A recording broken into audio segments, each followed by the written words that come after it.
Bon dimanche matin à vous tous. J'espère que vous avez passé une super belle semaine et que vous allez super bien. Aujourd'hui, je vous présente 4 endroits gratuits à visiter à Québec. J'ai fait un petit arrêt dans une ZEC, mais je vais vous en parler un peu plus dans une prochaine vidéo. Pour l'instant, installez-vous confortablement et bon visionnement.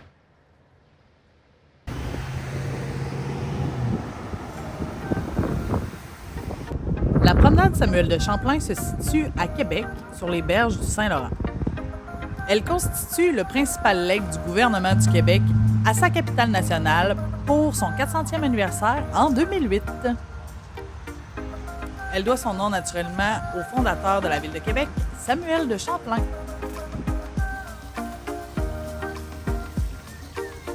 Ce parc naturel aménagé le long du fleuve s'étend sur près de 6,8 km, c'est-à-dire à partir des ponts jusque dans le secteur de la Côte-Guillemard.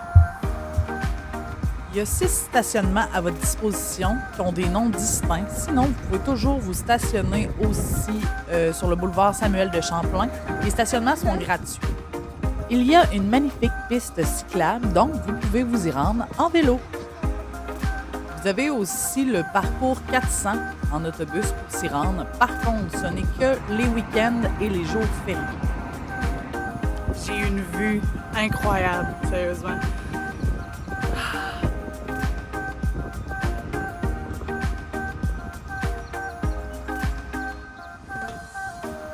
Une pêche à l'anguille, une tradition millénaire. Il n'y a pas juste le fleuve à admirer, il y a plein de sculptures et d'œuvres d'art et c'est vraiment magnifique. La petite descente pour accéder au fleuve. Partout où vous êtes, la vue est toujours incroyable.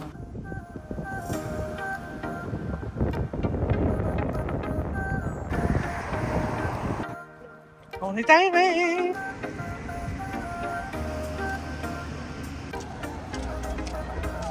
On arrive à mon endroit préféré de la promenade, la station de la plage. C'est pas les endroits qui manquent pour déposer vos choses, vous installer et venir profiter du soleil. Amenez votre serviette et votre glacière et venez profiter de la piscine. Let's go pour la tempête et tout. Ah, bah, c'est pas chaud. Oh, ça fait tellement du bien. Ah, c'est nice. Malade. Oh! Yeah!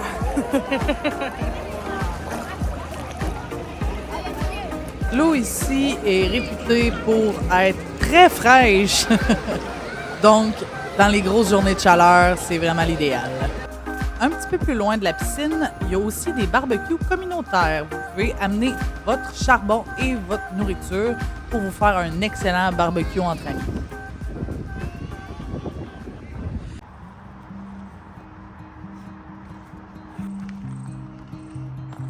Bienvenue dans cet endroit non seulement magnifique, mais qui a 400 ans d'histoire. Accessible au public depuis les années 1970, ce vaste parc public est voué aujourd'hui aux activités de détente. D'une superficie de près de 24 hectares, le parc du Bois de Coulonges constitue le joyau des parcs gérés par la Commission de la capitale nationale du Québec. Avec ses boisés, ses aménagements horticoles, ses clairières, ses sentiers sinueux, son arboretum et son jardin d'eau, en surplomb d'un grand espace gazonné ouvert sur le Saint-Laurent, des vestiges des 19e et 20e siècles rappellent les heures de gloire de cet ancien domaine où vécurent l'élite coloniale et plusieurs lieutenants-gouverneurs du Québec. Ce magnifique parc est situé en plein cœur du centre-ville sur Grande Allée Ouest. J'ai fait moi-même une excellente découverte avec ce parc parce que j'avais aucune idée de son existence, même si j'ai résidé au centre-ville de Québec pendant plusieurs années. J'ai voyagé tout le tour du monde et aujourd'hui, je prends conscience que l'on n'a pas besoin de faire 20 heures d'avion pour voir des choses magnifiques. Il suffit seulement de s'arrêter 2 minutes pour prendre conscience de ce qui nous entoure.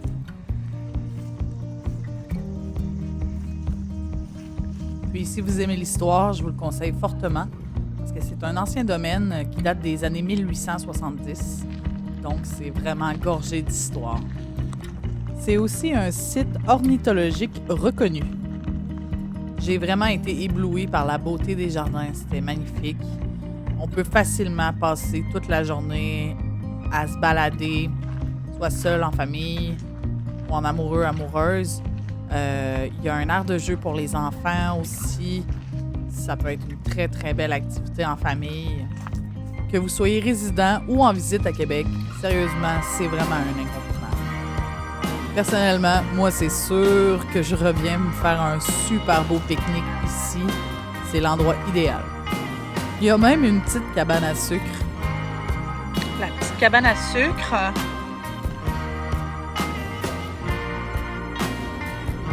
Bon, le parc est magnifique, mais j'ai super faim, fait que je vais aller manger. Puis, je vais vous amener avec moi, tant qu'à faire.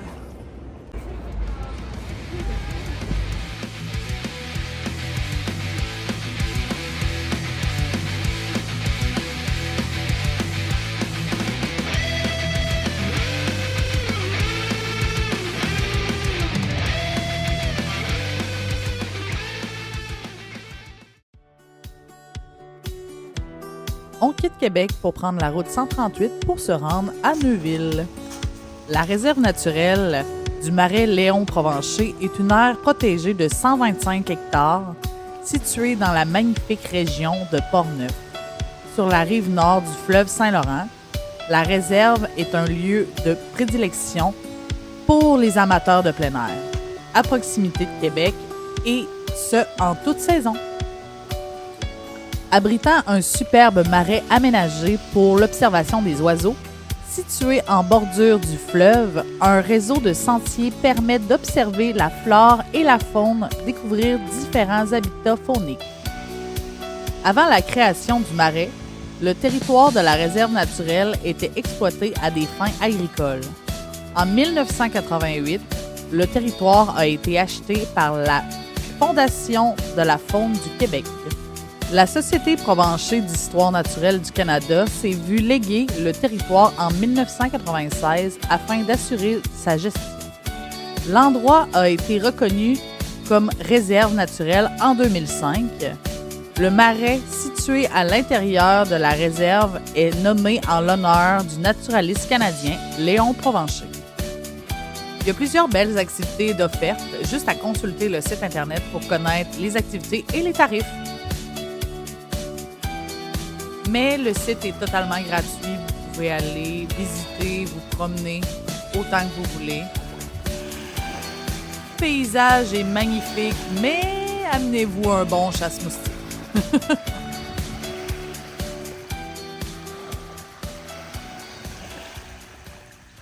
Bon, ben, je me suis perdue. Je sais pas, je suis où. C'est vraiment grand, les sentiers sont vraiment très longs. Puis je sais pas là, je suis où, j'ai skippé l'endroit où est-ce qu'il fallait que je tourne probablement. Puis on va finir par se retrouver, on va trouver une pancarte à quelque part, puis on va se retrouver. Hein? J'aurais dû amener le chasse-moustique aussi parce que j'ai omis de faire ça, puis il y en a pas mal. Société Provencher, Histoire naturelle du Canada. Sentier de commémoration d'aménagement faunique.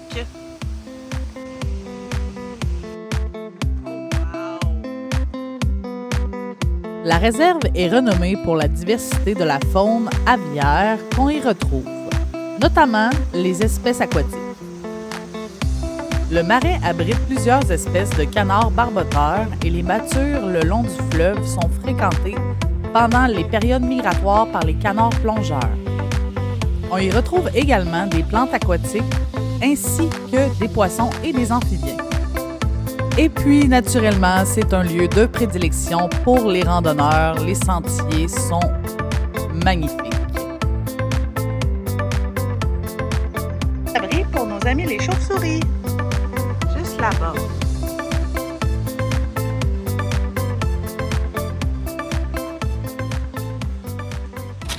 Bon, ben un petit stop chez McDonald's. La journée n'est pas finie. Je m'en vais camper. Mais avant, on va manger. On the road. j'ai décidé sur un coup de tête d'aller camper à la ZEC Vatican-Nelson au Saguenay et je vous en parle un petit peu plus dans une vidéo qui va être consacrée au ZEC.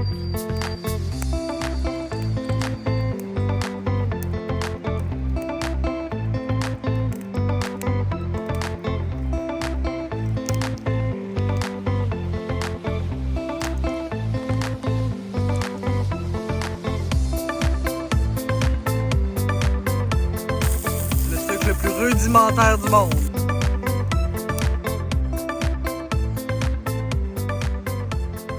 Good morning! Bon, j'ai survécu à ma nuit. Il y avait des souris. J'ai entendu toute la nuit faire dans la tente, en dehors de la tente. Puis j'en ai vu hier qui voulaient manger mon snack aussi d'ailleurs. Mais je suis un peu fatiguée. Comme vous pouvez voir dans mon visage, j'ai un matelas de backpacking, là, c'est genre ça d'épais. Ça fait la job, mais c'est pas mon matelas. Ça faisait longtemps que je n'étais pas allée camper. Mais la vue est genre en dehors de la tente est trop belle. Mais je vais aller à la chasse au café, là. Mais ça va être tout qu'un défi parce que je suis quand même dans le milieu de nulle part, là. Fait que let's go le café! On va ramasser tout ça. Bon, équipé de mon sac, retourne à la voiture tranquillement. J'essaie de regarder où ce que je vois, il y a des roches. Puis, comme j'ai dit tout à l'heure, let's go à la conquête du café! Pour mon plus grand bonheur.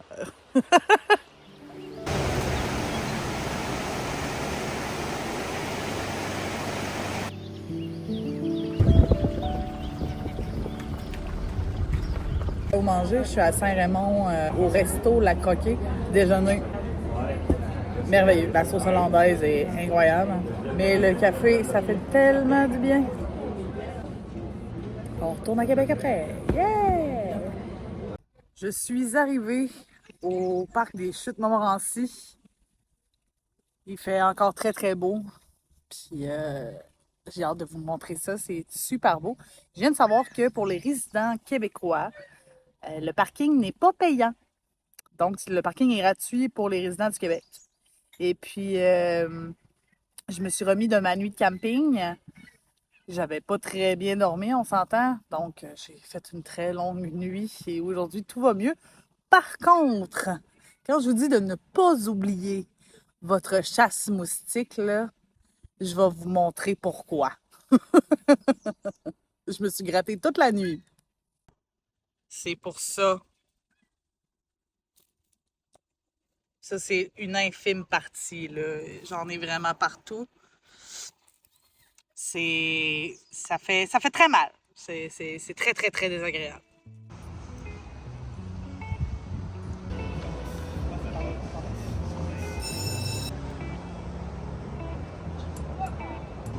Bienvenue au parc de la Chute Montmorency.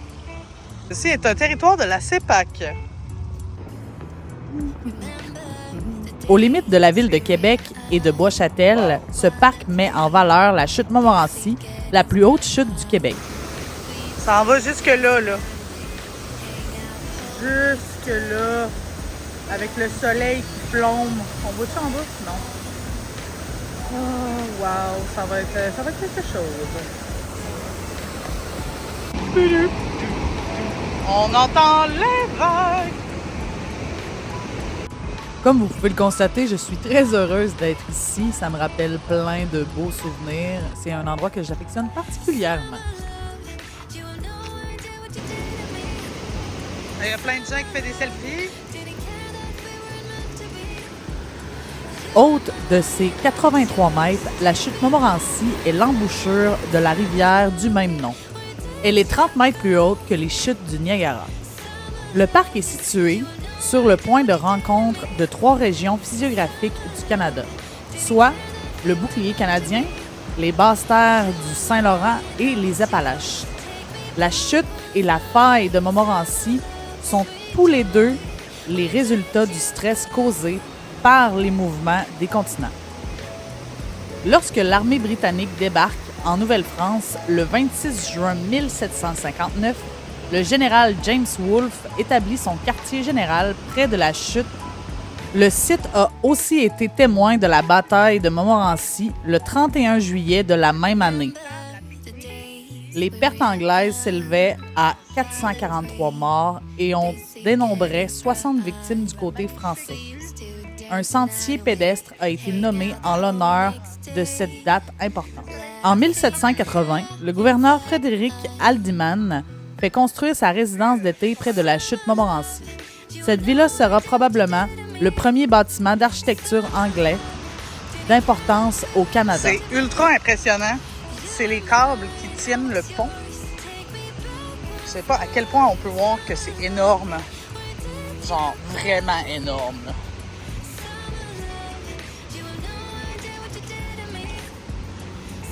C'est fou. J'essaie de pas rentrer dans quelque chose. Une marche de reculons. Regardez-moi ça. C'est incroyable. Si ça vous intéresse d'en savoir un peu plus sur toute l'histoire de la chute Montmorency, qui est un lieu rempli d'histoire, je vous invite à aller consulter le site de la CEPAC pour aller voir la section parc de la chute Montmorency. Ah! Vous êtes ici. Je sais pas. Entrée du secteur Bois-Châtel. Je sais pas si on peut faire le tour pour aller là. Escalier panoramique. On va regarder ça. Naturellement, il y a plusieurs activités proposées, comme le circuit panoramique en téléphérique, la tyrolienne. Il y a des activités guidées. Il y a un super restaurant aussi. C'est toutes des activités qui sont payantes. Je vous invite à aller voir la section Chute Montmorency sur le site de la CEPAC. Si vous voulez aller faire de la tyrolienne, c'est par là. Oh, c'est pour faire du vélo. C'est cool. La tyrolienne, c'est ici. C'est fermé, par exemple. Là. Il est à peu près 5h30 du soir. Mais je pense que c'est un approximatif de 35 $. Ça a l'air assez intense, je dirais. J'ai vu sur Internet les vidéos. Naturellement, vous pouvez explorer le site tout à fait gratuitement. Les activités proposées ne sont pas obligatoires, c'est à votre goût à vous. Juste là-bas, il y a des petites tables à pique-nique pour manger.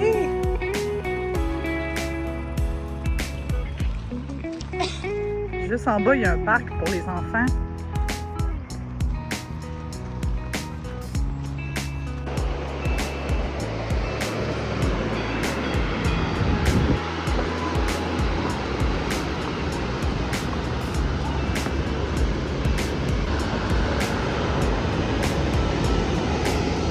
Je sais pas si vous vous rendez compte à quel point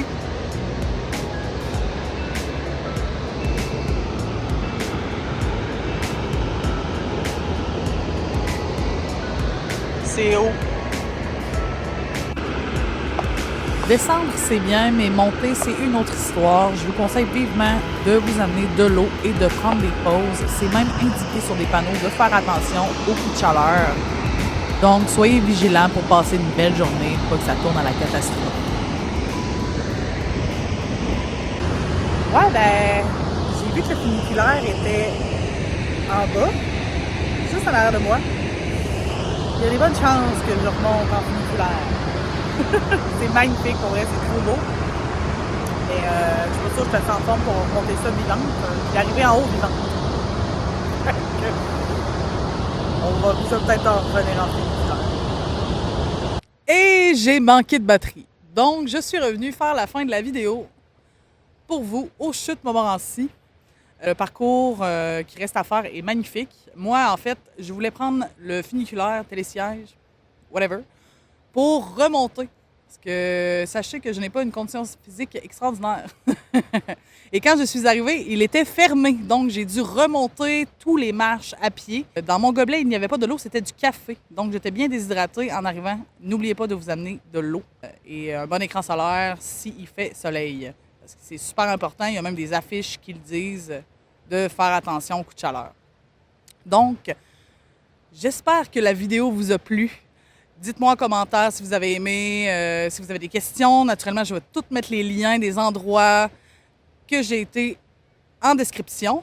Et je vous souhaite une excellente semaine à vous. Et on se voit dimanche prochain. Ciao!